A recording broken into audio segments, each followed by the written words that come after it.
E aí, galerinha animada, tudo bem? Vocês acham que vocês estão merecendo sair de casa nessa quarentena?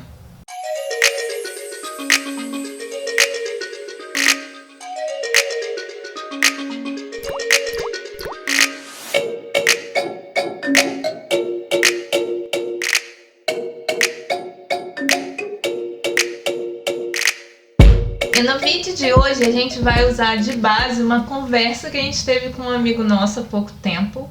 E a gente vai abordar um pouquinho do tema da quarentena e da culpa católica. Não é nada muito científico, não é nada exato, são algumas ideias que a gente trouxe para debater e a gente está super aberto. Aliás, a gente quer que vocês discordem, que vocês conversem, que vocês concordem, que vocês tenham outras ideias, tragam outras soluções, porque basicamente é isso, a gente não quer trazer nenhuma verdade, a gente quer construir alguma coisa juntos, né? O que a gente vai apresentar aqui é uma visão mais superficial do assunto. O ideal é que a gente tivesse um psicólogo, um psicanalista, um teólogo para discutir isso mais aprofundadamente, mas a ideia aqui é divagar um pouco, é trocar uma ideia e tentar entender um pouco melhor o momento que a gente está vivendo. Bom, é legal a gente começar pensando que a culpa é essencialmente um fenômeno binário, né? Porque você sente culpa por algo de errado que você fez, ou que você pensa que foi errado. E necessariamente para você pensar que existe algo errado, existe algo certo. E aí torna as coisas um pouco simples demais e não é muito bem assim que as coisas são na vida, né? E a gente introduz aqui o termo culpa católica porque a gente está numa cultura ocidental muito punitivista desde o início, né? Quando a gente olha para trás, a gente via pessoas que, na verdade até hoje, que quanto pior a punição que ela tem durante a Terra, maior é o tijolinho no céu que ela vai mandar para construir sua mansão quando ela for ao paraíso. Então é uma maneira que a gente sempre tem de tentar burlar ou explicar as coisas, tanto ruins quanto boas que acontecem com a gente. A gente fica a semana inteira em casa e aí a gente acha que no final de semana, além de ir ao mercado, já que a gente passou numa semana estressante em casa, a gente sabe que o país está numa situação péssima, a gente tem vontade de se dar um agrado, né? Então, se a gente ficou trabalhando esse tempo todo e sofrendo esse tempo todo por conta do outro e, né, por empatia ao outro, eu mereço agora me dar um alento de não só ir ao mercado, mas, por exemplo, sair para ver o mar. Tá, e aí a gente veio aqui e falou um monte de coisa com vocês, mas o que a gente quer dizer realmente com culpa católica?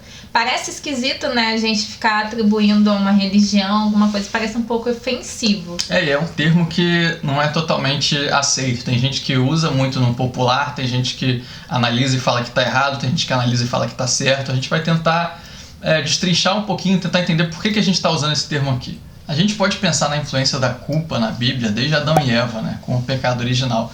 Quando eles comem do fruto proibido, a primeira coisa que eles sentem é vergonha. E vergonha é culpa. A gente ainda tá muito preso nessa cultura e as pessoas acham muito que se elas foram punidas, elas agora merecem uma graça, um alento para que elas possam continuar. Existe uma noção de uma relação causal. Se você sofreu, é porque você vai receber alguma coisa boa lá na frente.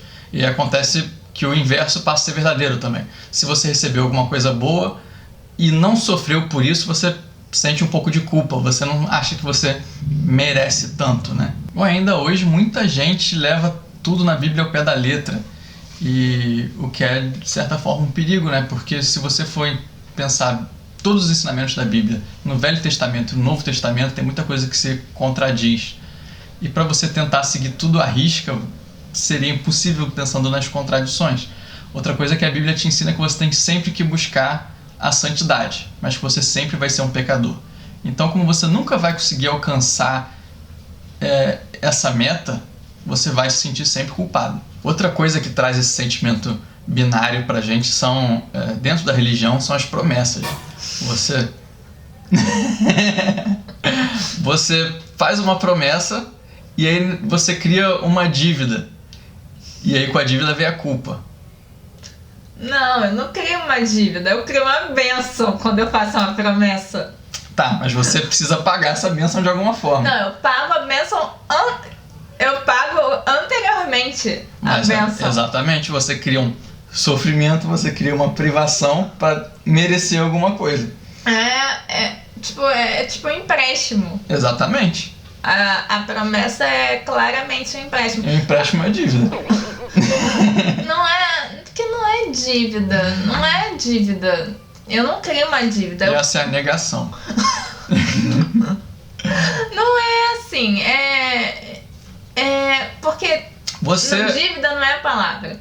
Eu crio. É um contrato. Não, eu crio. Eu crio quando. O contrário de dívida. Crédito. Eu crio um crédito. É isso que eu crio. Mas é um crédito pré-acordado. Mas eu crio um crédito. A promessa não é uma crédito. dívida. Não é crédito, porque você tá sem comer chocolate porque você conseguiu a bênção. Você não deixou de comer chocolate antes. Eu deixei de comer chocolate antes. Tá, mas não é só assim que se faz, né? Não, é assim. Promessa é assim. Você começa antes? Se isso acontecer, você já tem um negócio antes, entendeu? Entendi. O teu contrato é anterior. É um crédito, não é. De qualquer forma, o debate é esse. É um sofrimento para alcançar uma graça. É um sofrimento pra bênção. E tá aí, mais uma vez, totalmente ligado com a religião. Né? Claro. Porque ninguém promete, sei lá, pro chão, né? As pessoas prometem pra Deus, pra, sei lá, lá, pra... São Longuinho. São Longuinhos, são purinhos. Mas, por exemplo, as minhas promessas eu começo a cumprir, tô fazendo isso aqui. Tá, caso isso aconteça...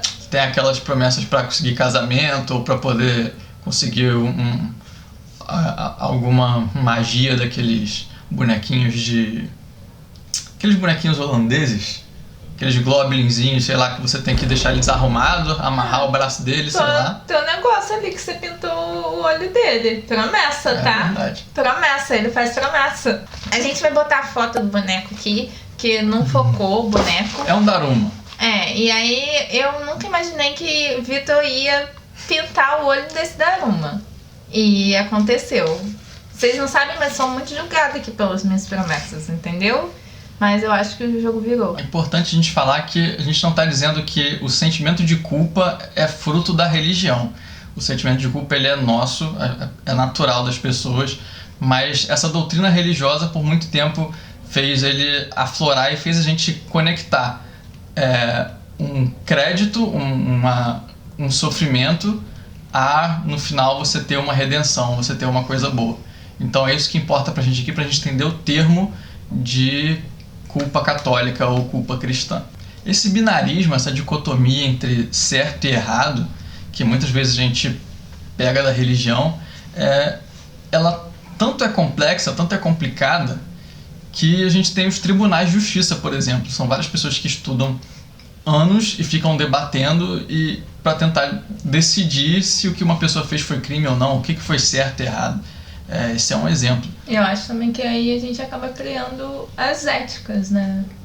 E a gente meio que pauta o que é certo ou errado com a ética daquele tempo, daquele contexto, daquele lugar. Exatamente. Historicamente, o que é certo e o que é errado, o que você via como correto, e inclusive as leis elas vão mudando, né? Então não dá para você pensar que é tudo tão simples assim. Nessa relação causal de sofrimento seguido de felicidade, ou felicidade seguida de sofrimento, essa ideia de merecimento e de uma coisa estar necessariamente ligada com a outra, tem também a famosa meritocracia.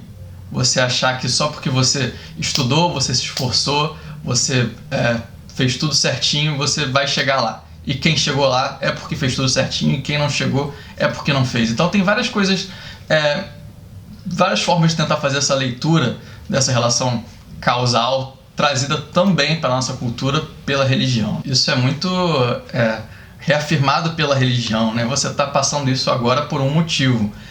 Ou Deus está te testando, ou você precisa disso para aprender uma coisa para chegar lá na frente. É uma coisa que você não entende agora, mas que no final você vai dar graças a Deus que aconteceu, que exatamente foi assim, porque você precisava passar por todas as atribulações para ter uma graça. A gente não está criticando a religião, mas a gente está querendo falar que isso não é tão simples assim. Tudo que a gente simplifica demais é provável que a gente acabe errando, né?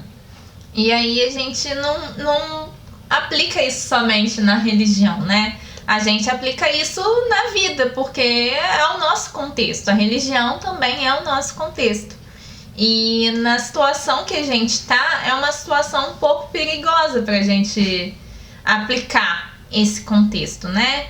De eu preciso ser recompensado porque eu estou há muito tempo em casa, então eu preciso ir pra rua, eu não aguento mais ficar dentro de casa, eu preciso, além de sair para ir ao mercado, eu preciso sair, eu preciso encontrar o meu vizinho, porque eu já tô há muito tempo dentro de casa, então... Não é só eu preciso, eu mereço, né? Eu mereço, é exatamente isso. O problema não é você precisar, o problema é exatamente você merecer e você se dar esse alento porque você sofreu demais. Aí você começa a criar desculpas para você mesmo porque você acha que você merece, então só isso não vai fazer diferença, ou... Vai ser rapidinho.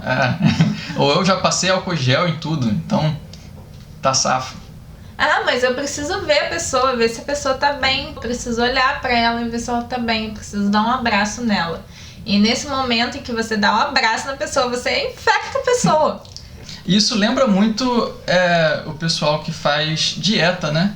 Eu acho a relação bem parecida. Você com certeza conhece alguém que passou um mês sem comer doce, e aí pra comemorar que conseguiu passar um mês sem comer doce, compra um bolo e come o bolo, porque eu já sofri demais, eu mereço esse bolo agora. E aí acaba quebrando tudo que você construiu durante a dieta, né? Ou alguém que trabalha o mês inteiro, e eu trabalhei o mês inteiro, eu mereço gastar o meu dinheiro pra besteira. E depois a pessoa não tem dinheiro para as coisas que ela precisa fazer. Exatamente. Então, o que a gente está querendo trazer aqui é que não adianta nada você fazer pela metade a sua quarentena, achar que já está fazendo muito, porque em uma ida na rua você pode ficar doente ou você pode passar a doença para sua família, para as pessoas que você ama.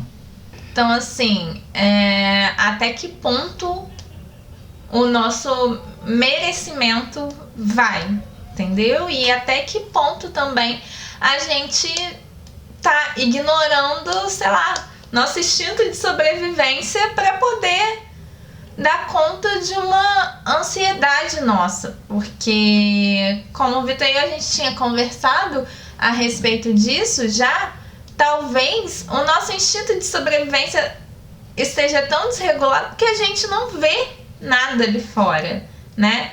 Não é um leão que vai te comer se você sair. É um vírus que pode estar ali e pode não estar. Então, assim, você conta um pouco com a sorte também. Além da gente não ver, é uma coisa tão absurda. É como a gente está, de repente, dentro de uma guerra. Tá numa pandemia, uma coisa que acontece entre várias e várias gerações. E parece uma coisa da história ou de filme, uma coisa muito ficcional, muito irreal para estar acontecendo agora. Então demora muito para cair a ficha. E assim, mesmo assim, quando cai, quando a gente vê casos, a gente ainda tem o distanciamento dessas pessoas. Sim. Quando a gente não tem nomes, a gente não tem histórias, a gente tem a dificuldade de entender que aquela pessoa é uma pessoa. A gente bota a pessoa como estatística, bota a pessoa como número e, sei lá, inconscientemente a gente pensa, nossa, não vai acontecer comigo, vai acontecer com outra pessoa. É aquele tradicional sentimento de não vai acontecer comigo, só acontece da porta pra fora porque eu me cuido bem. E você não consegue criar a noção de que uma coisa tão terrível pode acontecer na sua vida, acontece na vida dos outros. Isso mesmo. Todo esse contexto de culpa, merecimento, essa dualidade que a gente já citou aqui, pode ser que isso esteja interferindo diretamente na sua quarentena e te faça sentir mais merecedor ou menos merecedor de alguma coisa, né? Tipo, eu já estou aqui, eu já estou sofrendo, eu estou num momento de muita pressão, então eu mereço um afago de mim, a mim mesma, para que eu possa me sentir um pouco melhor nessa situação. Eu já estou há 50 dias sem ver ninguém e já teve muita gente que saiu aí por muito menos, então eu posso ir ali na padaria comprar o meu pãozinho para ver caras novas, sendo que, será que você precisa mesmo ir? Bom, então o que a gente tinha para falar hoje era Isso. A gente espera poder estar colocando uma pulguinha atrás da orelha de vocês aí, estimular alguma reflexão, algum debate. A gente espera uma troca também, se vocês puderem falar alguma coisa, falar, não é bem assim. Ou contar um caso, você tá se sentindo culpado, você tá se sentindo merecedor de quebrar essa quarentena. Ou você conhece alguém que tá se sentindo merecedor de quebrar essa quarentena, talvez compartilhe com ele também, pra ele entender que tá ruim pra todo mundo, mas que o melhor que a gente tem a fazer por nós mesmos é continuar em casa. A nossa graça é continuar em casa. É aquilo que a Eliane Brum falou no texto dela. A gente tá num momento que você não pode achar que é só fechar os olhos que vai passar. A gente tá no meio de um tiroteio. E se você só tampa o olho e sai correndo, provavelmente você vai tomar um tiro. Não vai passar sem você olhar. Então é isso. Até o próximo vídeo. E tchau.